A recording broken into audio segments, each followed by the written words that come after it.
একটা উৎক্ষেপণ না হওয়াতেই শুরু হয়ে গেল হাসাহাসি। সোশ্যাল মিডিয়ায় চলছে ট্রোল, মিম, ব্যঙ্গ। ইসরো ফেল করলো কেন? কিন্তু আপনারা কি জানেন, এই ইসরোই 1975 সালে প্রথম স্যাটেলাইট আর্যভট্ট পাঠিয়েছিল, যার ছবি আজও আমরা দূরদর্শনে দেখতে পাই। এই ইসরোই একদিন ভাঙা পুরনো পাস দিয়ে তৈরি করেছিল রকেট, যেটা সাইকেলে করে নিয়ে যাওয়া হয়েছিল লঞ্চ প্যাডে। আর আজ এই ইসরোই পৃথিবীর সবচেয়ে সস্তা মঙ্গল অভিযান সফল করেছে।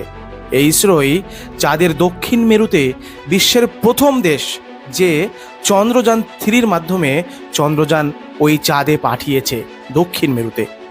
একটা উৎক্ষেপণ ব্যর্থ, হ্যাঁ হয়েছে, কারণ বিজ্ঞান মানেই ট্রাই, ফেল, শেখা আর উঠে দাঁড়ানো। তুমি কি একবার পড়ে গিয়ে হাঁটতে শেখা বন্ধ করে দিয়েছিলে? তবে বিজ্ঞানকেও সেই সুযোগ দাও। তুমি বিশ্বাস হারাতে পারো, কিন্তু ঈশ্বর বিশ্বাস কখনোই হারায় না। জয় হিন্দ, জয় ভারত।